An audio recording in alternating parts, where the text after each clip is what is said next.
Bonjour à toutes et à tous et bienvenue à cette conférence. Je suis Nicolas Wirth, naturopathe et éditeur de la revue Solutions Naturopathie et je suis ravi d'être avec vous ce soir. Nous allons parler d'un sujet qui me tient particulièrement à cœur puisqu'il s'agit de l'une des bases les plus fondamentales de la naturopathie. Si vous lisez mes lettres, vous en avez probablement déjà entendu parler, il s'agit de l'équilibre acido-basique. Alors je sais que c'est un terme qui peut faire un peu peur, ça a l'air un peu obscur, compliqué et ça nous ramène peut-être à nos vieux cours de chimie qu'on préférerait peut-être oublier.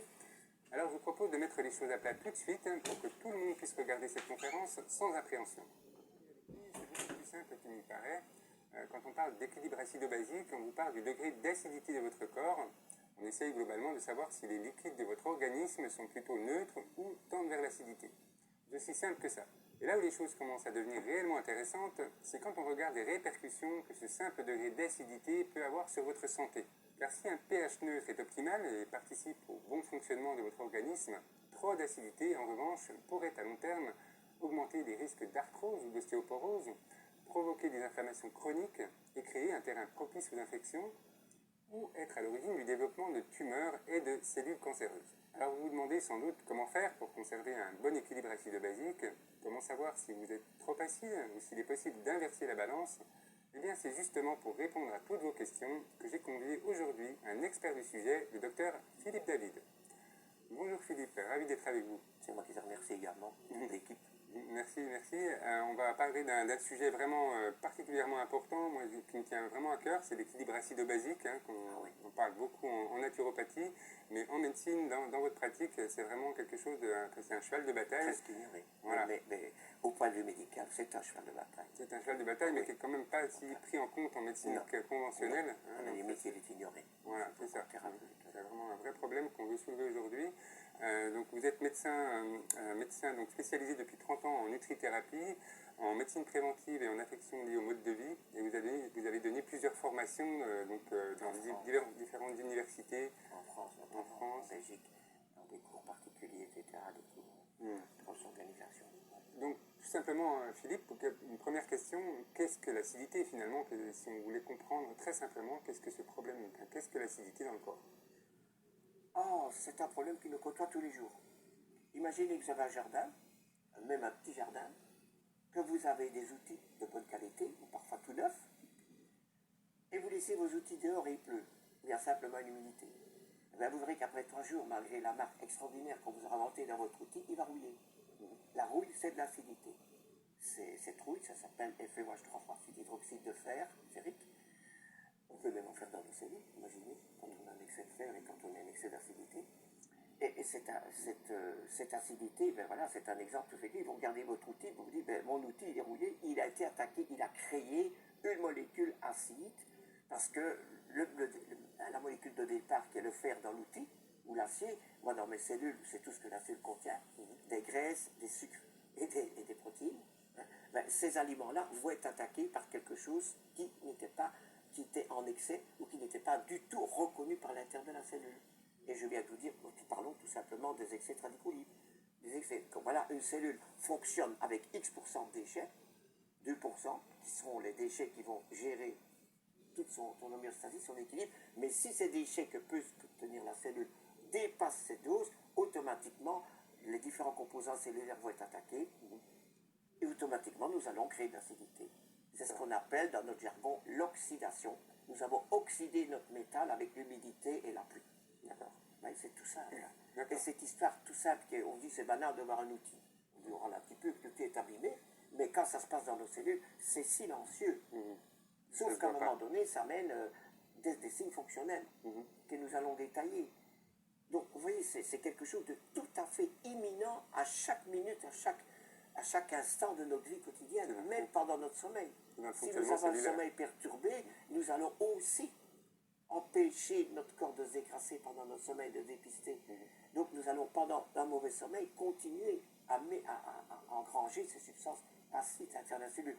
Donc continuer à s'oxyder, donc à faire de l'acide. Et cet acide va s'accumuler dans la cellule va dégorger dans son tissu de soutien, qui est le tissu conjonctif. Le tissu conjonctif va se déposer dans la lymphe, qui draine toutes nos cellules. La lymphe va s'en dépasser dans le sang, et le sang, il ne peut pas dépasser. Lui, il est au mur, il ne peut pas dépasser ses pH, sinon c'est la mort. Le sang va tout de suite s'occuper de se dégorger dans les reins. Et bien sûr, aidé par le foie, aidé par la peau, aidé par la respiration, notamment par le CO2 que nous allons éliminer en respirant. Oui, le corps est magnifiquement bien. C'est extraordinaire. Toutes les soupapes que nous avons pour éliminer cet acide que je viens de vous expliquer qui se crée dans une cellule. Voilà. J'ai pris l'exemple du fer, mais il y a d'autres aliments qui ont intoxiqué une cellule. Par exemple, trop d'oméga 6 et de graisse cuite. Ça va rigiditer la cellule. Automatiquement, la cellule ne sait plus se nourrir, ne sait plus éliminer ces toxines. Elle va déjà dépasser ces 2% de produits oxydés. Nous allons recréer à nouveau de l'acidité. Mais c'est extrêmement simple. Mais vous voyez à quel point ça dépend d'éléments ponctuels dans notre vie quotidienne. C'est très ponctuel. Mais si nous accumulons ces déficits ponctuels ou ces dérapages ponctuels, nous entrons dans le déséquilibre acido-basique. Alors, donc vous continuez aussi de recevoir en consultation à Liège, beaucoup de patients. 40 heures semaine. Voilà, donc ça c'est vraiment, vous avez vraiment une longue expérience très diversifiée. Voilà, en nutrithérapie, et du coup vous avez en fait une grosse proportion de malades, de patients qui sont en fait, dont les affections sont liées à l'acidité. Absolument. Donc est-ce que vous pouvez nous parler un petit peu du type de patients que vous avez en cabinet et qui vont avoir ces problèmes-là, qui n'en ont pas forcément conscience d'ailleurs? En tout âge, en tout cas, on a des gens qui sont en surpoids et qui se plaignent beaucoup de, je ne dirais pas de boulimie, mais d'accro au sucre et tout ce qui ressemble. On a dans ces patients-là des gens qui se plaignent beaucoup de flatulences, de maux de ventre, très fréquemment de constipation même tenace, parfois alternant avec de la diarrhée chez certains ou certaines. Comme autres symptômes qui sont très embêtants, ils ont du reflux. Ils ont même du reflux qui va dans la bouche. Ils ont parfois une mauvaise haleine, ils ont des aphtes. Ils ont aussi des douleurs articulaires, très fréquemment, même des jeunes. Ils ont surtout un thème qui est redondant partout, c'est la fatigue. Ils sont anormalement fatigués, et physiquement et psychiquement. Et puis surtout, ils ont derrière tout cela une certaine anxiété, un certain état de stress, d'anxiété qui ne savent pas toujours expliquer, qui est là. Et puis aussi, ils dorment mal. D'accord, ça c'est certain. Ils ont très difficile de s'endormir ou ils se réveillent très souvent. Donc ce sont des gens fatigués, douloureux. La vie est douloureuse pour eux. Très sincèrement, tant sur le plan psychique que sur le plan physique. Ça c'est certain. Ça c'est redondant pour la grande partie des patients qui arrivent.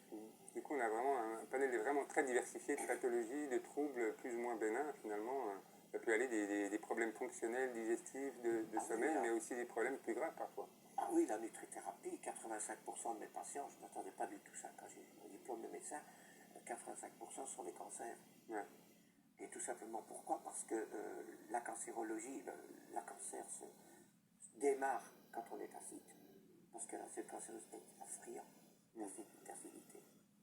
Et deuxièmement, on a aussi une pathologie de gens qui sont mal dans leur peau, à tout âge, que ce soit des gens intellectuels, que ce soit des manuels, et surtout leur problème dominant, c'est tous ces gens-là, c'est le cancer, c'est un peu à part, dirons-nous, même si c'est les plus fréquents, mais c'est surtout quand même les douleurs de reflux, les ballonnements, les constipations, les migraines, les cheveux qui tombent, un malaise général, un manque d'énergie. C'est vraiment ceux qui cherchent, que ce soit les tout jeunes, que ce soit les moins jeunes. Et alors derrière tout ça, on a quand même une aversion de flore intestinale avec malheureusement l'apparition des candidats. Donc c'est un type de flore de l'intestin qui ne doit pas dépasser 4%, mais chez eux, ça monte très fort avec toutes les conséquences qu'est la candidose, notamment l'addiction au sucre. Et c'est une addiction irrépressible, épouvantable. Ça concerne finalement énormément de gens. Pratiquement tous les patients. Je sais qu'en cabinet, je voyais aussi beaucoup, pratiquement 80% des gens, ils ont un problème avec l'acidité quand on cherche bien finalement. Ah oui, oui. Et qui est recoupé par votre conséquence, par cette addiction au sucre, qui est dépendant aussi d'une variation de leur flore intestinale qui devient franchement pathologique. Il y a un peu, c'est un cercle vicieux. Hein, c'est le chien qui m'encercle en permanence. Mm. Donc il faut casser ce cercle vicieux, et c'est ni les médicaments, ni toutes ces sortes de remèdes-là. C'est une discipline de vie, c'est un concept de vie tout à fait nouveau.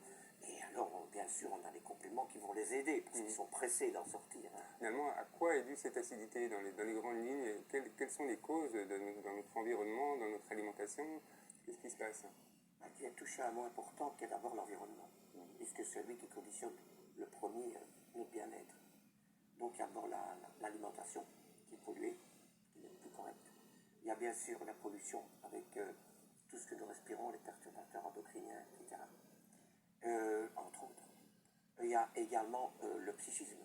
Les gens vivent avec un stress permanent, toujours plus vite, toujours plus fort, toujours plus performant, au dépend du sommeil, au dépend des loisirs.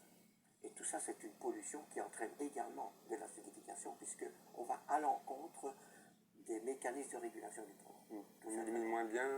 Ah oui, on dort beaucoup moins bien. Or, le sommeil est plus important, puisque c'est pendant le sommeil que beaucoup de choses se régénèrent dans le corps et que le corps se nettoie. Donc, automatiquement, le manque de sommeil fait qu'en sorte qu'au fil des semaines, le corps s'encrasse, aussi bien le cerveau que la périphérie. Quels sont les signes, pour les gens qui ne savent pas qu'ils ont un problème avec l'acidité, quels sont les signes de l'acidité interne ou externe?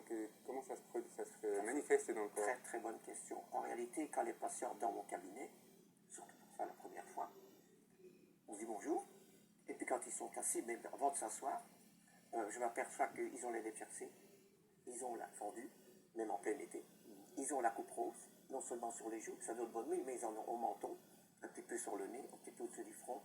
Ils ont un teint souvent pâle, je dirais paille, ils n'ont pas bonne mine en tout cas. Alors très souvent, on voit les ongles qui sont striés, on voit énormément de rougeur sur les articulations des mains, comme s'ils avaient tordu un torchon de l'eau de javel. Ah oui, c'est très impressionnant. Alors très souvent, ils ont également, parfois, malgré leur âge, une expression de rite plus importante au visage. Ça, c'est aussi impressionnant. Alors très souvent, ils nous disent tout de suite qu'ils ont souvent une mauvaise haleine, des aftes. C'est embêtant, des boutons de fièvre. On les voit souvent arriver avec un bouton de fièvre. Oh docteur, je termine un bouton de fièvre, une cicatrice. Ça sont des signes assez courants. Et puis alors, ils ont parfois une certaine bougeotte. Ils jouent beaucoup avec leurs mains, avec leurs pieds. Ils se trémoussent sur le siège. Ça les embête quand mon siège fait du bruit. C'est assez impressionnant parce que là, il y a déjà des signes de comportement. Ce sont des anxieux, des stressés anxieux, très souvent. Ou alors on a des gens complètement apathiques qui sont déjà dans un stade de grande fatigue. Là, on l'aperçoit sur leur corps, ils ont un corps qui se laisse aller, qui se relâche. Aussi bien même parfois des jeunes enfants qui restent vraiment coincés dans le fond du fauteuil comme ça. C'est très impressionnant. Après, ils se réveillent parce qu'ils ont confiance en moi, on fait connaissance. Mais malgré tout, ce sont des signes qui sont très, très, très frappants. Comme autre symptôme, je dirais parfois, ils le disent vulgairement, très souvent, docteur, je ne dors pas bien, mais très souvent j'ai mal à la tête. Et très souvent, on voit qu'ils font plus volontiers le front parce qu'on voit qu'ils sont en état de migraine. C'est un état, c'est une situation qu'ils ont chez eux, mais moi qui suis le spectateur est neutre, et je vois tout de suite que le regard et leur tête, ils font parce qu'on voit qu'ils sont mal à l'aise avec cette migraine. Et ils confirment quand je pose la question. On a tous les problèmes alors articulaires, inflammatoires. Alors ça, c'est qu'au moment où ils commencent à se plaindre, là, on dit, hein, vous avez souvent, ça c'est spontané, avant même que j'en parle, ils disent qu'ils ont mal souvent les épaules, ça fait très souvent. La femme dit, j'ai difficile de me coiffer, j'ai difficile de m'habiller, j'ai difficile de mettre mon soutien-gorge, et très souvent, j'ai difficile par exemple de mettre une veste, j'ai difficile d'enfiler une robe. C'est très fréquent, plus souvent chez les femmes que chez les hommes. Il y a des raideurs. Ah oui, chez les hommes, ils diront plus souvent que là, ils ont de très grosses raideurs quand ils s'éveillent le matin, quand ils sont du lit. Là, le corps est vraiment rigide, rouillé, comme ils disent souvent. À juste titre, d'ailleurs, le mot est bien utilisé. Et ça, ce sont vraiment les signes avec lesquels ils se déversent quand ils arrivent. Mais alors, le signe des plus frappants qui dit, docteur, faites quelque chose parce que j'ai très souvent mal au ventre, j'ai des ballonnements, je fais des gaz, et surtout, je suis très constipé. Ça fait un gros 80% des patients. C'est cette constipation. Donc pour moi, la constipation, je l'expliquerai, c'est la maladie la plus grave, parce que c'est un signe qui annonce qu'il y a une perturbation sur la flore intestinale. Or, notre flore intestinale est considérée actuellement comme un nouvel organe extrêmement important, puisque c'est lui qui gère 89% de notre immunité. Vous voyez déjà tout ce que ça m'annonce quand les gens, en quelques mois, en arrivant, se mettent à l'aise, défilent tous leur trop plein, si j'ose dire. mais moi en même temps qu'ils voient leur mimique, quoi, et leur visage, Ouais, donc en et fait, leurs gestes. ça concerne énormément de gens, énormément de problèmes, et puis qui ne s'attendent pas forcément à ce que ce soit lié à un simple, entre guillemets, simple problème d'acidité, mais le problème, c'est que l'acidité est généralisée, et c'est ça le Oui, problème en fait. les seuls qui pensent, ce sont ceux qui viennent, qui en ont vraiment marre d'avoir mal à l'estomac, Oui. malgré les inhibiteurs de pompe à protons, les médicaments qu'on leur donne, qui ne sont pas des médicaments en fait, qui sont des anesthésiants de l'estomac, malgré tout ça, ils ont mal, et ils sont très embêtés parce que ce reflux est pénible, ça les réveille, ça les empêche de bien dormir, et puis c'est très contrariant parce qu'ils mangent très mal avec ça, puisqu'ils ne savent que manger, ils ont mal. Et on voit sur leur visage, hein, c'est pas des gens heureux. Voilà, ça c'est un des premiers signes, ils ne sont pas heureux. Pas seulement parce qu'ils ont une maladie grave, mais ils ne sont pas heureux, parce qu'ils sont en permanence, très souvent, très embêtés par cette acidité et ce refoulement épouvantable. Et c'est plus souvent vraiment du reflux, ça va même dans la bouche. Hein. Et puis souvent, ils ont des gros problèmes dedans, ils disent, docteur, excusez-moi, mais je suis tout le temps chez le dentiste, j'ai en permanence des caries, je ne sais d'où ça vient. Et ça, c'est très pathognomonique également. Le déchaussement des dents, les caries douloureuses, oui, ça c'est très très fréquent également. Donc les patients, ils ont plein de signes qui peuvent être pas forcément en relation avec l'acidité, enfin on ne pense pas forcément à ça. Il y a un moyen objectif de regarder quel est le taux d'acidité ou l'excès d'acidité qu'on a dans le corps. Absolument, on a un outil remarquable, comme utilisaient déjà les anciens, c'est l'urine. Et l'urine, on a la possibilité justement de la dompter, mais surtout de la regarder, de l'examiner, en mesurant notamment le pH urinaire. Et ce pH urinaire, on va le faire tous les jours, pendant de longues semaines, très important, avec une petite tigette, que l'on fait, mais programmée, selon le rythme de la journée. Voilà, donc Parce qu'à un rythme, nous allons éliminer une urine physiologiquement acide, mais l'après-midi, le soir, nous aurons une urine qui sera déjà beaucoup plus objective, puis c'est celle qui va démontrer celle de la reconstruction de nos cellules. Et c'est à ce moment-là que nous allons vraiment voir le patient lui-même chez lui au quotidien. Là, c'est très important de poser cette question parce que très souvent, quand on fait ces pH, au début, les gens s'énervent, se lassent. Parce qu'il faut bien vous dire qu'au moment où on fait les pH, le score se décrasse, se nettoie. Hein, on dépiste tout cet encrassage. Mais il ne se décrasse pas au quart de tour. Il faut d'abord nettoyer le sang. Ça va assez vite, ça. 4-5 jours, on peut déjà avoir quelque chose de bien dans le pH. Mais on va après nettoyer la lymphe. Mais surtout, on va nettoyer les cellules, les 10 000 milliards de cellules qui se déversent au quotidien dans la lymphe et la lymphe dans le sang. Donc oui, c'est un chantier qui peut, chez certaines patients, peut prendre des semaines. Ça ne prend pas 3 jours. C'est ça. Et alors en plus, très important, ta question, c'est qu'au moment où ce décrassage se passe, les symptômes peuvent être parfois plus virulents. Parce que justement, ils vont subir un décrassage des cellules. Donc ils vont déséquestrer des toxines en grand nombre. Ça vient des profondeurs, quelque part la lymphe, ça va jusqu'aux cellules. Soutien qui est psychojonctif, mais de la cellule elle-même. Il y en a 10 milliards à nettoyer. Donc là, on aura des symptômes, parfois même respiratoires, parfois même d'asthme, de troubles respiratoires, surtout du prurite. Ça, c'est comme signe important. C'est les gens qui ont des démangeaisons qui vont apparaître plus. Hein, des plaques rouges, surtout quand ils ont mangé, ou à certains moments de la journée, ou avec certains aliments, ou quand ils se sont exposés à une situation parfois plus stressante, ou une alimentation un peu plus dangereuse. Ça va? Ou une situation plus polluante, par exemple, etc. Là, on le voit très très vite. Ou quand ils ont mal dormi. En tout cas, c'est merveilleux parce qu'ils ont un outil, en fait, en tout cas objectif, pour voir à quel stade ils en sont, hein, s'ils améliorent le problème. Voilà, donc ça, c'est le bandeau de pH, c'est vraiment un outil merveilleux et c'est presque plus fiable qu'une analyse sanguine, finalement. Hein, puisque l'analyse sanguine peut servir par après à déterminer certains types de microbes perturbants, notamment le candida, qui va confirmer ce que j'annonçais tout à l'heure. C'est ça. Mais en tout cas, en changeant le terrain acide, en changeant de mode de vie pour tendre vers un mode de vie plus alcalinisant, alcalin, on va améliorer tout ça, le microbiote, on va améliorer la digestion. Et sans artifice. Hein. C'est ça. On change simplement de concept de vie. On respecte plus souvent ce que le corps attend de nous, ce qu'on a découvert, comme on appelle également la chronobiologie alimentaire. Mais c'est hyper important pour le corps. Et si les gens suivent ce concept, ils vont très vite voir une amélioration. Surtout subjective, c'est ce qu'ils attendent. C'est ça. Ils le verront dans leur petit papier, ça c'est objectif, mais subjectif dans leur comportement, dans leur bien-être. La disparition, l'atténuation de beaucoup de leurs souffrances. Alors moi, je voudrais revenir juste sur un point parce que les médecins conventionnels, l'acidité, pour eux, c'est pas si on leur dit qu'on mesure notre pH urinaire, ils vont dire non mais le sang, il reste toujours dans des paramètres bien précis. Il doit. Donc ils vont pas. En fait, il y a une incompréhension sur ce problème d'acidité. C'est pas le sang qu'on examine, c'est l'urine. Voilà, c'est l'urine. Donc le sang, lui, il va constamment reposer sur de bonnes conditions de vie, mais à partir du moment où on l'encrasse, ben lui, il va tout de suite se nettoyer, bien sûr. Il a différents émonctoires, on a notamment les reins, on a la respiration, les poumons, on a la peau, la respiration, la perspiration.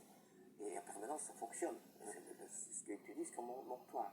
Mais le principal, quand on est très acide et qu'on a déjà des signes pathologiques de souffrance, comme l'expliquer, c'est l'urine, c'est le rein qui va faire le travail. Donc c'est l'urine qui nous concerne, puisque là, on est bien en aval du sang. Le sang, il doit rester impeccable, il ne peut pas bouger. S'il bouge, ça devient beaucoup plus grave. Ouais. Mais à ce moment-là, on a l'urine qui est vraiment le reflet de cette capacité de nettoyage, mais surtout de la capacité du taux d'encrassage de la personne, du patient qu'on a demandé. Et qui, là, objectivement, nous permettent de faire un diagnostic par rapport déjà à la symptomatologie subjective du patient et des signes que j'examine en tant que médecin. C'est ça. Donc quand on parle d'acidose, on ne parle pas de l'acidose du sang, on ne parle pas d'acidose métabolique, là on est dans le domaine de l'anesthésie, des soins intensifs, etc. Là ça devient très grave, ou de l'enfant qui se déshydrate, ce n'est pas du tout ce dont on parle aujourd'hui. C'est ça. Là le sang est perturbé, ici le sang n'est pas perturbé, heureusement. Tout à fait. Donc en fait, quand on prend les choses globalement, on a de l'acidité dans l'estomac, c'est vraiment là où on a beaucoup d'acidité qui est nécessaire pour digérer, et puis après qui doit être vraiment basifié, on doit enlever les acides avec, neutraliser les acides avec les sécrétions biliaires et du pancréas, voilà. Et ensuite, si ce travail est mal fait, en fait, on a vraiment une acidité qui se reporte dans tous les tissus, qui va dans les profondeurs et qui va altérer les organes. Qui va dans les profondeurs, mais qui va surtout perturber la flore intestinale. La flore intestinale va perturber le bon comportement de l'organe qui reçoit les aliments dans l'intestin. Et puis alors la suite, évidemment, c'est qu'on aura des perturbations de la flore, et tout ça va laisser passer, bien sûr, une quantité de toxines dans le sang, qui ne doivent pas y être, et du sang parfois, même dans la tête. C'est pour ça qu'on a tous ces symptômes à la fois psychologiques, neurologiques, endocriniens, immunologiques. C'est très facile. On a un lien avec les terrains infectieux aussi, avec les terrains inflammatoires. Je dirais même les épidémies. Les épidémies. Ah oui, parce qu'à partir du moment où on vit dans un état d'acidité comme ça, l'intestin va tellement se trouver qu'une flore perturbée, et lui-même, au point de vue technique, ces différents composants perturbés, qu'il va perturber les organes immunitaires. Notre intestin contient quand même du kilo de ganglions qui sont le support de 89% de notre immunité. Donc vous voyez, d'un tout petit détail dont on est parti, cette hyperacidité, ça nous conduit déjà à un déficit immunitaire qui tout doucement va s'installer. Et ça devient beaucoup plus grave. C'est pour ça qu'on retourne à ce que je disais tout à l'heure, qu'une grosse partie de mes patients sont des cancers. C'est ça. C'est un cancéreuse qui se développe dans le milieu acide, et le cancer qui se développe suite à la diminution d'immunité. C'est un terreau. C'est ça. Et puis aussi le problème de l'inflammation, mais après oxydation aussi. Alors là, c'est le gros problème, c'est que tout ce qu'on vient de découvrir nous conduit à l'inflammation chronique. Voilà. Et cette inflammation chronique, portez le mot, c'est silencieux. Surtout. Et cette inflammation chronique, c'est simplement une oxydation. D'accord. Bon. Et cette oxydation, elle produit de l'acide. Elle va produire de l'acide à tous les niveaux. D'abord dans le tissu conjonctif, tout ce qui soutient des cellules, mais aussi dans les cellules. Et les cellules vont déverser leur trop plein d'acidité, les radicaux libres, dans la lymphe, et puis la lymphe dans le sang, et le sang qui est...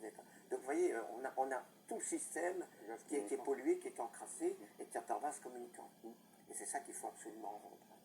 Pour compléter ta question, je parlais tout à l'heure de certaines personnes, et des enfants qui sont un peu obèses, enfin qui sont en surpoids évident, et qui sont mal dans leur peau, psychiquement et physiquement, qui sont un peu gênés parfois de leur poids. Et puis c'est pas esthétique. Dans la vie qu'on mène aujourd'hui, c'est très compliqué, ça ne vaut pas du boulot. Eh bien, il faut vous dire qu'à ce moment-là, on s'aperçoit que ce sont des gens qui risquent de faire un début de diabète, qu'on appelle un syndrome métabolique. Donc c'est une inflammation insidieuse, parce que les gens qui sont en surpoids ne sentent pas qu'ils sont en surpoids, ne sentent pas que 2 heures après leur repas, ils ont encore trop de sucre qui tourne dans leur sang. On a bien sûr des gens qui ont en permanence des douleurs articulaires. J'en ai déjà longuement parlé. Pourquoi? Parce que l'articulation, c'est un des endroits où il va souffrir le plus vite de l'acidité. L'acidité adore aller dans les articulations. Il y a un troisième organe aussi qui adore l'acidité, qui adore l'inflammation tout court, qui se passe au départ de l'intestin. C'est notamment notre glande thyroïde. Notre glande thyroïde, quand elle va être perturbée, elle va commencer à être freinée. Dans 99% des cas, elle est freinée. Et malheureusement, entraîner à un terrain de très grande fatigue et toutes les conséquences d'une hypothyroïdie, qui peut même devenir auto-immune parfois.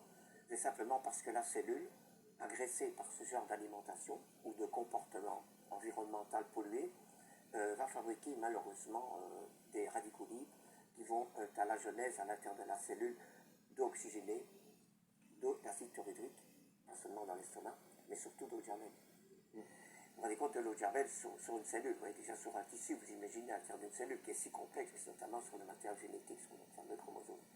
Donc quand vous laissez aller tout cela, bien sûr, vous entrez dans une pathologie qu'il faut expliquer au patient, parce que là, il ne comprend plus. Oui. Il faut vraiment lui expliquer. Il faut surtout lui expliquer que tel aliment ou telle situation alimentaire à tel et tel moment va provoquer cette inflammation dans la cellule. Alors, bien souvent, c'est aussi aggravé par le fait que les gens mangent gras et des graisses cuites, qu'on appelle aussi des graisses, des trans, parfois trop d'oméga 6, notamment les margarines, etc. Et ces aliments, malheureusement, je ne vais pas rentrer trop dans les détails, mais ils sont très importants parce qu'ils vont entraîner un état d'inflammation de la cellule, notamment une rigidité de la cellule. Et la cellule, à ce moment-là, rigide, ne sait plus faire fonctionner tous ces systèmes pour s'alimenter, mais surtout pour éliminer ces toxines. Imaginez que nous ayons notre bouche fermée et notre anus constipé, ben, le corps va casser à une vitesse épouvantable, plus les symptômes subjectifs. D'accord? Donc c'est très important tout ce que je viens de vous dire, du point de vue comportement, à bien extirper du patient quand on l'interroge et quand on le voit, pour qu'il soit vraiment conscient de ce que des solutions qu'on va lui donner, parce que nous avons des solutions. Oui, donc justement, on va y venir.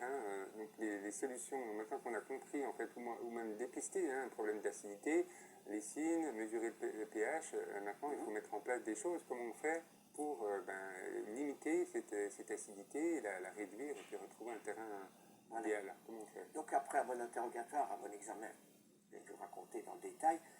Bien sûr, on va d'abord s'accrocher au décrassage objectif, c'est-à-dire voir les pH urinaires, qu'on va faire tous les jours, pendant quelques longues semaines, réguliers. La deuxième chose, c'est de gérer le concept alimentaire, c'est-à-dire expliquer aux gens que nos gènes, notre flore intestinale, ben, c'est elle qui gère, par sa mémoire génétique, le comportement de notre propre génétique cellulaire. Je ne suis pas très compliqué, mais c'est pour vous dire que nous sommes entièrement dépendants de notre système digestif, de notre flore intestinale. Et si cette flore intestinale est au complet, notamment 100 000 milliards de cellules, divisé en 1600 familles, vous imaginez, ben, automatiquement nous allons avoir une bonne réplique sur le comportement de nos propres cellules humaines, puisque leur comportement dépend en permanence de la flore intestinale sur le plan génétique. Si pour observer ça, ben, nous entrons dans l'exigence de cette flore intestinale. Et c'est notamment ce qu'on va développer, c'est la chronobiologie alimentaire. C'est-à-dire que veut le corps le matin, jusqu'à 13h, que veut le corps l'après-midi de 13h à 19h30, et que veut le corps à partir de 19h, 19h30 jusqu'au sommeil, jusqu'au coucher. Oui, et si nous respectons cette chronobiologie alimentaire, ben, automatiquement, là, déjà, nous rendons au corps ce qu'il attend, à la flore ce qu'il attend, et surtout au gène, c'est-à-dire à la mémoire, enfin, la direction, si vous voulez, immunitaire, et la direction, par exemple, immunologique de notre intestin, sur le bon vouloir de nos cellules périphériques, et notamment notre cerveau. C'est pour ça que très vite, alors le troisièmement, bien sûr, c'est quand même mettre un petit peu les gens en face de leurs responsabilités. D'accord, on ne peut plus manger de sucre, par exemple, le matin, mais bon, qu'est-ce qu'on va leur donner à manger? Donc là, il faut donner des idées, et des idées qui correspondent à leur attente. Et ça, c'est ce que nous allons développer, bien sûr. Et puis surtout, ce qu'ils vont manger après-midi, ce qu'ils doivent manger l'après-midi, et pas rester des journées entières sans manger. Et là, c'est un obstacle. Les gens qui ne mangent pas, qui ne déjeunent pas, qui ne déjeunent pas, c'est une catastrophe sur le plan immunologique. Et donc, la répercussion, encore une fois, sur l'acidité, sur l'inflammation, qui est ainsi, puisque toute inflammation est une oxydation. Ça va avec des répercussions sur les organes, le mal-être cérébral, le mal-être psychologique, et l'hypothyroïdie qui va dégénérer de tout ça, et qui est aussi insidieuse. Donc en fait, ça c'est un protocole que vous proposez à vos patients. Il y a 4 étapes, je crois. Il y a 4 étapes. La première, le dépistage, c'est dépister. Je précise que vous avez un fichier, vous donnez un fichier suivi pH à vos patients, et puis après, donc, il y a des annotations, très des conseils alimentaires. Très bien où il va. Et alors dans une notation dans laquelle il va dire, par exemple, s'il a été absent et puis ce qui s'est passé dans sa journée. Parce que moi, je dois savoir. Et lui-même, responsable de ce qu'il a fait comme erreur ou quoi par rapport au plan thérapeutique qu'on lui présente. Et puis alors par là, en plus, on va lui donner les idées à partir du moment où on va le nettoyer, il va se sentir détaché, il va voir que ce pH peut devenir positif, c'est-à-dire opportuniste, les bons pH, sortir des pH acides, donc on sera déjà dans des chiffres au-dessus de 6,5, 7,5, vers 7,5, mais automatiquement, à ce moment-là, le patient va avoir la deuxième étape, c'était régénérer. D'accord. Et alors régénérer, ben là, on va lui apporter tous les moyens d'augmenter et de retrouver sa qualité de vie, surtout, et surtout son portement joyeux de vivre, Oui. à tout point de vue. Et ça peut aller très loin. J'ai des patientes, par exemple, qui en état acide n'arrivent pas à faire un bébé. On corrige leur acidité, malgré les fivettes, malgré tout, le comportement allopathique. Leur acidité, quelques 3, 4, 5 mois après, elle tombe enceinte. Vous vous rendez compte, la révélation pour le coup. C'est une révélation. À quel point. Je vous donne un exemple comme ça parce qu'il est merveilleux. Hein. Oui. Mais, et alors après, on fait tout ensuite pour amener la grossesse à terme. Parce que c'est pas un tour d'être enceinte, il faut encore continuer. Donc, si vous voulez, le travail de régénérer et puis de rééquilibrer l'alimentation et de rééquilibrer ses habitudes de mode de vie au quotidien, il faut en même temps continuer à décrasser, à dépister. C'est certain qu'il ne faut pas s'arrêter parce que Bien sûr, si on réencrasse c'est un nouveau mode de vie, quoi. Ah oui, c'est carrément un mode de vie, c'est un nouveau mode de habitudes. vie. Et surtout rendre les gens responsables que ce mode de vie leur fait du bien. Voilà, ils comprennent. Et là, ils y vont très Ils bien. comprennent pourquoi ils le font. Absolument. Ouais. Et ils sont tellement heureux de le comprendre qu'en plus ils en ont les bénéfices assez rapidement. Dès que ce passage de décrassage, de dépistage est sorti, ils ont déjà un tout autre mental, une toute autre qualité de vie, de bien-être tant psychique que physique, et puis leur corps qui change. Et, oui. Et justement, combien de temps ça peut prendre pour des gens? Évidemment, ce sera différent pour Je chacun. dirais, un des critères très importants, cette question-là, tiens, un des critères les plus importants, évidemment, c'est le poids. Parce qu'il faut bien vous dire que l'organe dans lequel nous mettons toutes nos poubelles, c'est non seulement la vésicule biliaire, mais notamment les nanoparticules, les pesticides, les additifs, tout ça. C'est notre tissu graisseux. Donc quelqu'un qui est en surpoids va mettre parfois plus longtemps parce qu'on doit décrasser son tissu graisseux. Et ce n'est pas une petite affaire.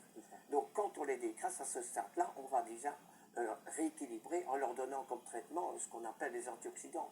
Parce qu'il va falloir le neutraliser, toute cette déferlante de poubelles qui vont se déverser dans ce tissu conjugué et son sang. Ah oui, donc on va aider le foie, on va aider le sang, on va aider le pancréas, on va aider la flore intestinale, on va aider le transit intestinal pour arriver à finalement optimaliser, à ce que la personne se retrouve vraiment et dans un cancer, par exemple, faire face à sa maladie avec une durée de vie plus confortable, parfois beaucoup plus longue. On est parfois merveilleusement étonné des résultats. Dans l'arthrite, avoir déjà une pathologie, un traitement qui va lui permettre d'avoir un plus grand confort de vie, de retrouver son travail, parce qu'il est handicapé avec son arthrite déformante, même parfois. Et puis, bien sûr, toutes les personnes qui sont dépressives, toutes les personnes qui sont en surpoids, ils vont être tout heureux de voir à quel point ils vont perdre du poids. Mais ça demande des exigences de la part du patient, et on est là à leur service pour les aider, pour les guider, pour les écouter. Ça, c'est notre programme de rééquilibrer et d'optimaliser. Ça paye en quelques semaines, parfois, les premiers signes positifs. On peut les avoir chez quelqu'un qui a un poids plus ou moins normal. Hein. Ouais. On peut déjà avoir après 3-4 semaines déjà une nette amélioration. C'est assez impressionnant, non seulement sur la qualité du sommeil et sur l'énergie. Meilleur sommeil, plus d'énergie. Ça, c'est flagrant. Le deuxième signe qui vient même parfois plus vite, c'est après 15 jours, les gens disent « je n'ai plus mal à l'estomac, je n'ai plus de reflux ». Ça, parfois, c'est extraordinairement rapidement obtenu. Parfois, les gens mettent plus de temps pour sortir de leur fatigue ou de leur migraine. Ça peut prendre parfois un peu 6, 8, 10, 12 semaines parfois, surtout s'ils ont un peu plus de poids. L'addiction. L'addiction, parfois, on a des gens qui mordent tout de suite à l'hameçon en disant effectivement, je respecte bien la chronobiologie, et d'autres vont vous dire, c'est parfois intéressant, docteur, j'ai vraiment difficile. Il me faut absolument manger le matin, il me faut absolument mes fruits le matin, il me faut absolument manger le matin du café fort et des céréales, par exemple, sucrées. Là, on va discuter, on va essayer de trouver, et ça, je vous donnerai d'autres pistes. On fait par étapes, on propose d'autres choses, d'autres alternatives. Voilà. Ouais. Et en disant, voilà, si vous sentez que vous êtes déjà beaucoup mieux mentalement, vous aurez déjà beaucoup plus d'énergie pour lutter contre vos gris-gris, contre vos addictions. Et puis alors, je vous aiderai, parce que l'addiction, je vous l'ai dit tout au début, elle peut être due à certains types de flore exacerbées, comme les candidats, qui, malgré vous, envoient des toxines au cerveau qui créent de l'addiction. Donc déjà là, en neutralisant tout cela, il y a moins d'appels de sucre. Il y a beaucoup moins d'appels de sucre et la personne se dit, mon Dieu, mais maintenant, j'arrive très facilement en société vis-à-vis du sucre. Il n'y a plus d'efforts, de volonté, autant de volonté que nécessaire. Ah oui, les gens sont très récompensés, absolument. Et là, nous avons la complémentation qui, certaines fois, est nécessaire pour aider le patient. Parce que le patient, il est tellement souffrant parfois que comme quelqu'un qui est en revalidation, il a besoin d'une béquille, il a besoin de matériel autour de lui. Voilà. Et la béquille, ben, c'est justement le soutien des techniques que je vous apprendrai, et notamment en éliminant les microbes inadéquats et surtout en encourageant vers plus d'idées, plus de diversité alimentaire pour les aider à sortir de leur addiction, de leur alimentation trop étroite et de leur environnement trop polluant. Pour varier, mais trouver des bonnes choses, justement des bonnes sources de minéraux, alcalinisants. C'est la diversité de leur alimentation sur lesquelles nous allons travailler. D'accord. D'accord, et du coup, on parlait de bactéries, on parlait de microbiote. Il y a une bactérie dont on parle beaucoup en ce moment, hein, qui a été... ça c'est une révolution. Voilà, donc ça, je vous laisse nous en parler un petit peu, hein, cette fameuse bactérie qu'on a... Oui, à partir du moment où vous avez régénéré, rééquilibré la flore intestinale, au moment où on arrive dans l'étape d'optimalisation, et là le mot est bien étudié et utilisé surtout, ben, nous allons voir apparaître, ressurgir en une concentration suffisante un microbe qu'on appelle l'Akkermansia municipalis, qui a cette propriété, quand elle est dans tout un entourage en environnemental, alimentaire et microbien optimal, parce qu'il y a certains des aliments qui vont nourrir ce microbe, il y a une flore voisine qui va nourrir ce microbe et l'augmenter, l'optimaliser. Eh bien, ce microbe a de telles qualités que quand il est en bonne concentration, diminue remarquablement l'envie de manger du sucre. Diminue le cholestérol circulant, le cholestérol pathologique. Diminue, tenez-vous bien, on pourrait presque traiter 50% des syndromes métaboliques et des prédiabètes sans médicaments.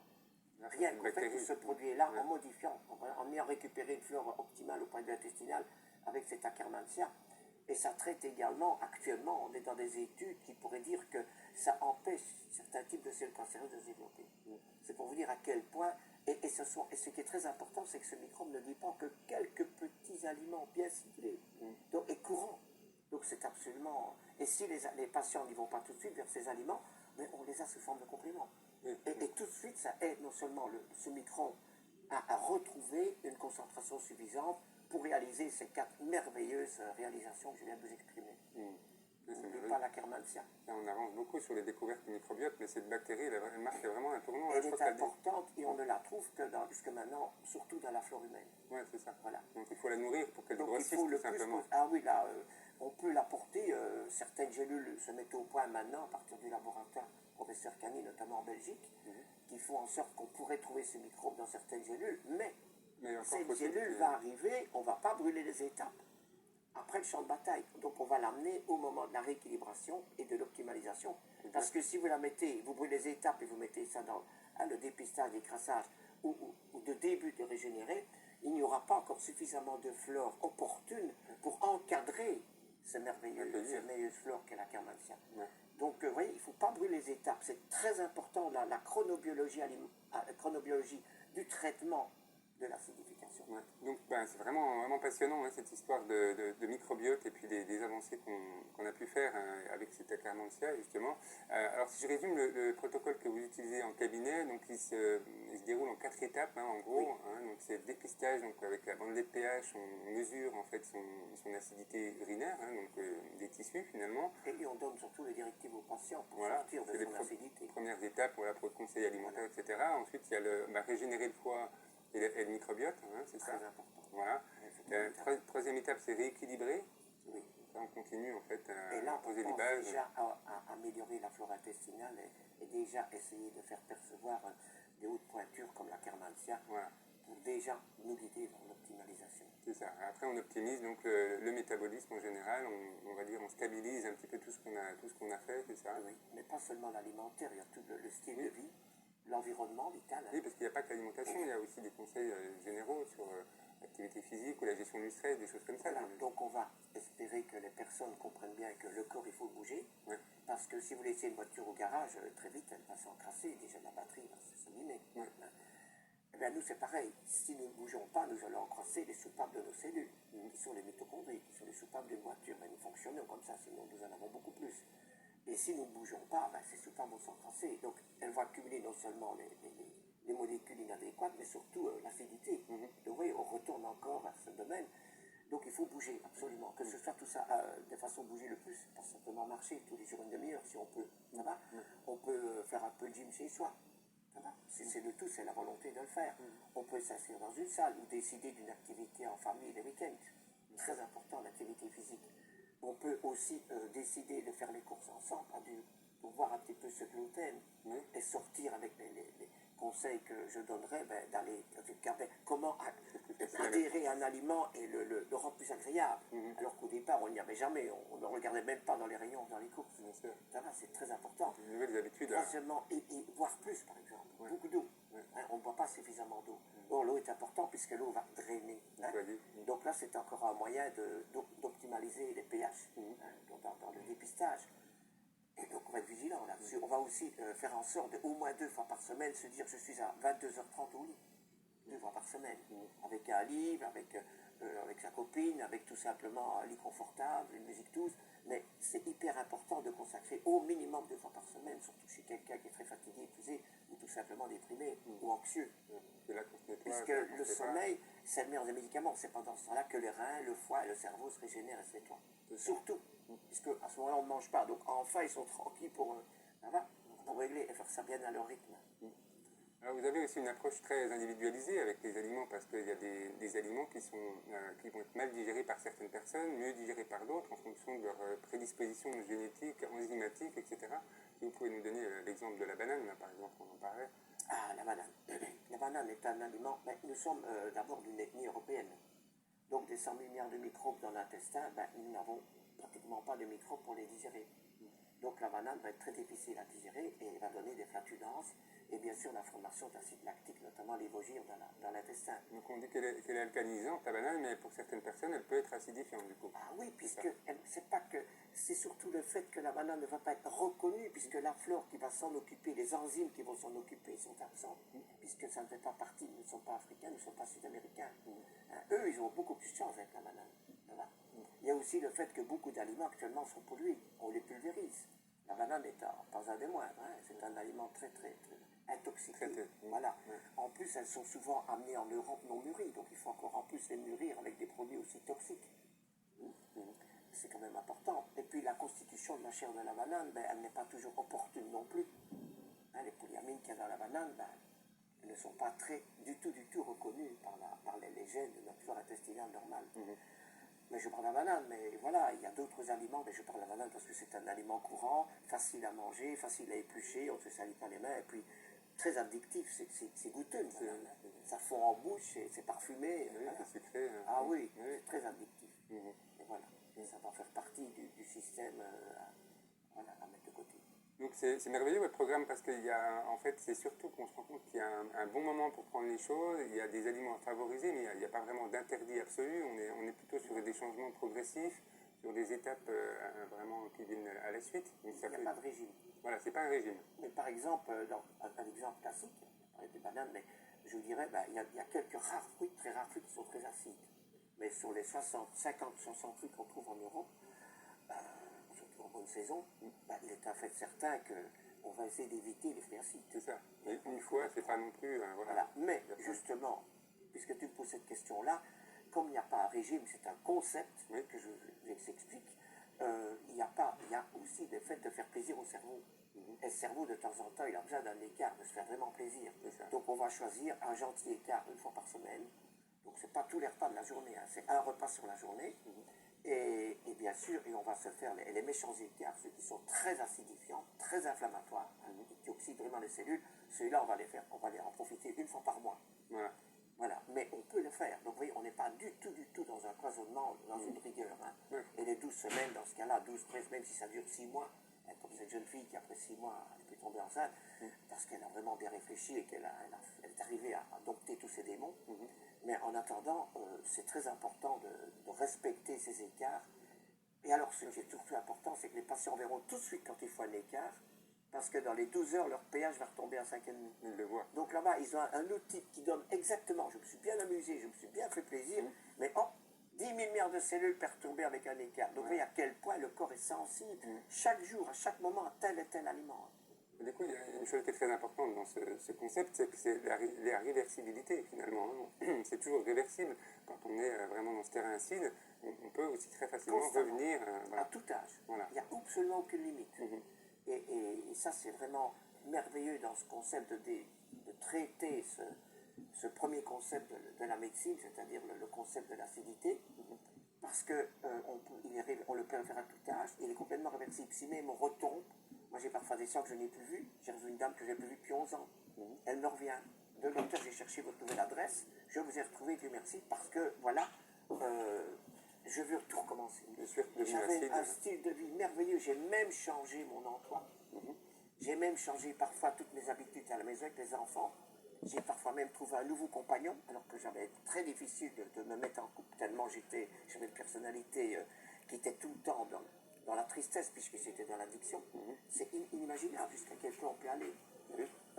J'ai beaucoup plus de courage pour assumer ma maladie quand vous avez un cancer qui doit aller régulièrement ses traitements, même en suivi. 5 ans plus tard, on a tendance à oublier qu'on a une méchante maladie puisque ça va bien. Mais non, on reprend les choses en main puisqu'on sait que l'acidité peut relancer la maladie. Mais à quel point c'est important de constamment rester vigilant. Et ça, c'est les visites qui, de temps en temps, ou les rappels du thérapeute, tout simplement, ou réécouter tout simplement ces prémices que je viens de vous raconter. Ça, on peut c'est extrêmement motivant à garder non pas cette rigidité, mais cette rigueur avec beaucoup de souplesse, puisqu'on a droit à des gentils écarts une fois par semaine, à des méchants écarts une fois par mois. C'est ça. C'est un concept qui est vraiment appliqué sur tous les aspects de notre vie, finalement, sur le mode de vie. Et puis une fois qu'on a compris comment ça fonctionnait, quelque part, on est vraiment assuré de maintenir une meilleure santé, voilà, sur une meilleure longévité. Plus longtemps et au quotidien, beaucoup plus performant et avec plus de joie de vivre. C'est ça. On élimine tous les petits problèmes bénins qui sont bénins, mais qui sont bien handicapants parfois. Les problèmes digestifs. Il y a énormément de gens qui souffrent de problèmes digestifs, de sommeil.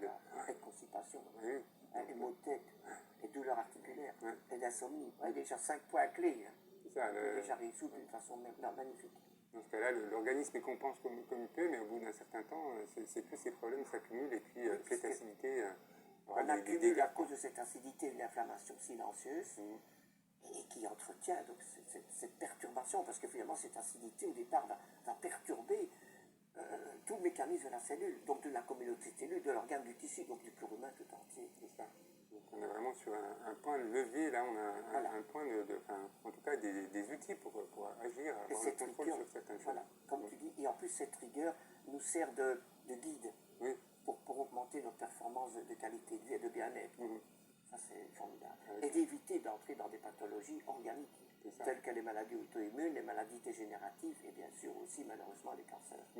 Parce que là on fait de la bonne prévention primaire et secondaire chez les gens qui viennent et qui sont déjà malades. On va leur sortir de cette emprise épouvantable de la maladie. Et on sort de la peur aussi. On a la peur de ne pas pouvoir contrôler justement. Ça c'est un point très important que tu touches là, parce que cette peur parfois malheureusement à long terme peut résigner les gens en disant je ne sais pas, je peux m'en sortir. Et ici beaucoup de gens viennent en disant avec cette méthodologie il n'a rien à faire, je suis sorti de cette peur parce que cette fois-ci je vois que mon corps n'est plus résigné, il en veut, et ma tête aussi. Et ça c'est finalement la raison de vivre. Voilà, pour nous et pour ceux qu'on aime. C'est vrai. C'est vraiment un merveilleux point en tout cas, ce problème d'acidité. Alors juste une dernière question quand même sur cette acidité qu'on incrimine sans arrêt. Il faut préciser quand même que le terrain, justement, c'est un équilibre entre l'acidité, les bases. Il n'est pas question d'éliminer toute forme d'acidité non plus, mais on est vraiment sur une recherche d'équilibre. Oui, parce qu'une cellule, quand elle vit, c'est comme une voiture. Une voiture, elle gère son équilibre avec son pot d'échappement. Et nos cellules ont des pots d'échappement. Et d'échapper quoi? Surtout, notamment, des substances qui sont élémentaires, qui sont ces déchets au quotidien. Nous avons des déchets quotidiens, nos cellules aussi. Et ces déchets quotidiens, ça s'appelle des radicaux libres, entre autres. Et ces radicaux libres, quand ils sont au minimum, comme une voiture qui a un pot d'échappement qui fonctionne bien, nous permet 3 choses. D'abord, ça va servir au départ d'antibiotiques naturels. Vous voyez déjà les gosses qui sont souvent malades, à quel point déjà ils ont trop de radicaux libres. Deuxièmement, ils vont servir d'anti-inflammatoires. Et déjà, les gens qui se plaignent de douleur, regardez déjà le nombre de radicaux libres. Ils en ont sa couleur, tout simplement. Et le troisième point qui est un des plus importants, c'est que ces radicaux libres, donc ils sont toujours dosés alors à 2%. Vraiment, comme le pot d'échappement bien réglé, l'autosécurité. Nous, c'est pareil. Nos cellules bien réglées, c'est 2% de radicaux libres. Et là, vont régénérer quoi? De donner le signal à la cellule, tu as vécu ta vie, maintenant, tu laisses ta vie à la prochaine cellule. C'est ce qu'on appelle l'apoptose. Donc automatiquement, on redémarre avec des cellules neuves, avec tout leur potentiel chromosomique, donc génétique. C'est absolument hallucinant. Grâce au fait justement qu'on maîtrise ces 2%. Et dès qu'on dépasse ces 2% de rééquilibre, ben, la cellule s'installe, puisque c'est à ce moment-là qu'elle va faire ces fameux acides internes qui vont perturber tout ce que je viens de vous raconter. C'est une question d'équilibre. Ah oui, là vraiment, vraiment. Et qui va dépendre très fort, comme on l'explique, de tout ce qu'on va donner à notre écorce, c'est-à-dire comment on va alimenter nos cellules. Et pour évoluer nos cellules, il faut obligatoirement trier ce qu'on mange, sélectionner ce qu'on mange, sélectionner le bon moment où on le mange, sélectionner la flore qui va l'encaisser et qui va la dégrader, qui va l'étudier, et puis sélectionner la qualité de l'intestin qui va passer tout ça dans le sang. Et malheureusement aussi dans le cerveau. Donc vous imaginez, c'est à tous les stades qu'il faut vraiment être extrêmement vigilant, rigoureux simplement. Mais le corps fait bien les choses.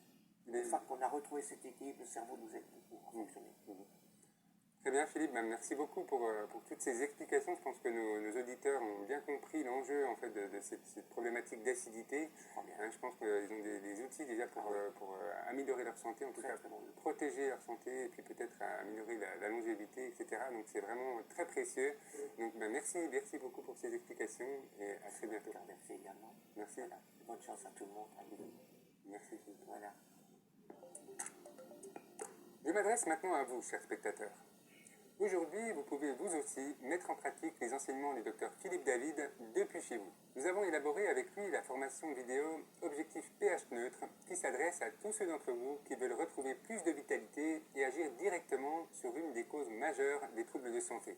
Cette formation est basée sur le protocole du docteur David qui a déjà permis à ses patients depuis plus de 30 ans de renforcer leurs os, leurs articulations et leurs muscles, d'en finir avec les inflammations chroniques, notamment les cystites et les vaginites, de réduire les troubles digestifs comme la constipation, l'acidité gastrique ou le côlon irritable, ou encore d'accompagner le travail de leur oncologue en aidant le corps à mieux combattre les cellules cancéreuses. Si vous suivez les recommandations du docteur David dès aujourd'hui, vous pourriez constater les premières améliorations sur votre bien-être d'ici une vingtaine de jours à peine. Vous vous sentirez peut-être moins nerveux, moins angoissé et plus énergique. Vous aurez peut-être aussi une plus belle peau, de plus beaux cheveux, de meilleures dents ou encore moins de courbatures. Mais notre formation vidéo va plus loin.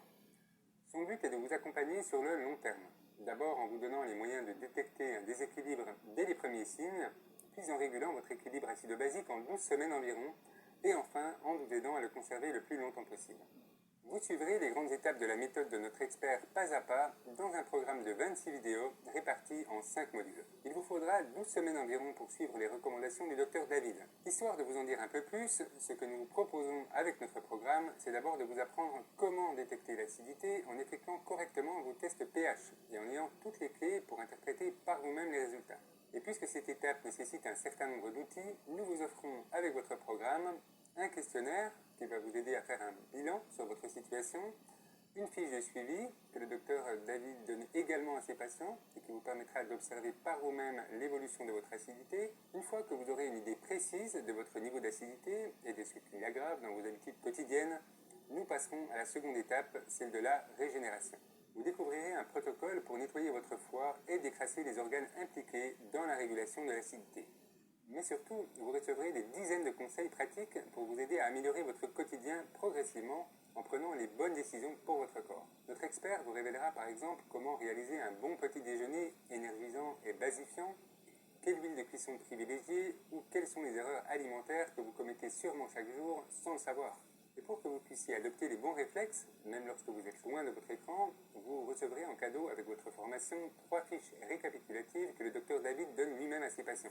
Vous aurez donc toujours sur vous la liste des aliments acidifiants à éviter, celle des aliments alcalinisants qui réduisent votre acidité, ainsi qu'une frise qui reprend les principes de la chronobiologie alimentaire. De cette façon, vous pourrez savoir quels sont les aliments bons pour vous, même lorsque vous faites vos courses. Une fois cette étape acquise, vous pourrez passer à la troisième phase et commencer à rééquilibrer en profondeur votre microbiote.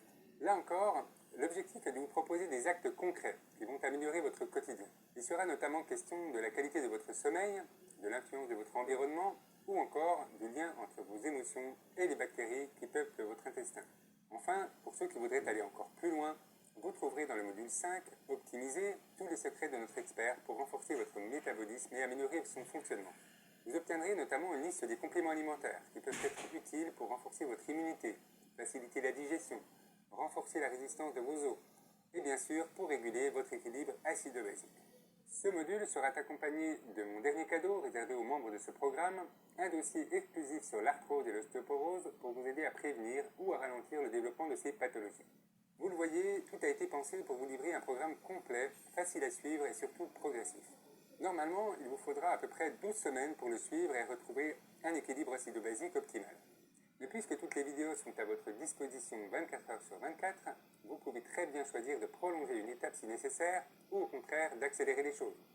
C'est vous qui décidez du rythme auquel vous avancez et le programme se plie à vos besoins. Au total, votre formation Objectif pH neutre comptabilise 26 vidéos pour vous guider tout au long de votre démarche. Ceux d'entre vous qui la rejoindront recevront aussi des 26 fiches d'accompagnement de chaque vidéo, ainsi que 6 documents offerts pour avoir toujours sous la main les points clés du programme et pour découvrir des infos exclusives.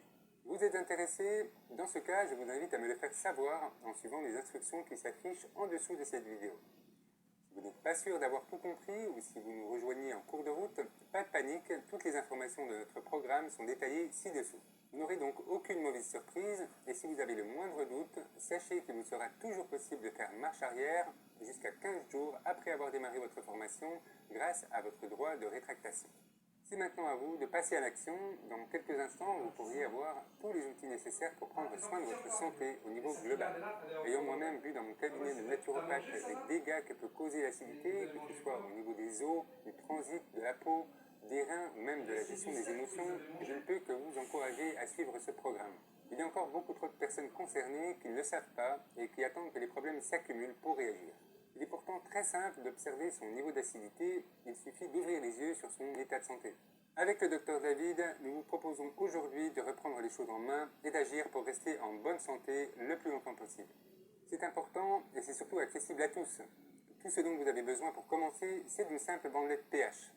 Alors merci de m'avoir écouté, je vous laisse maintenant faire votre choix et je vous dis à très bientôt.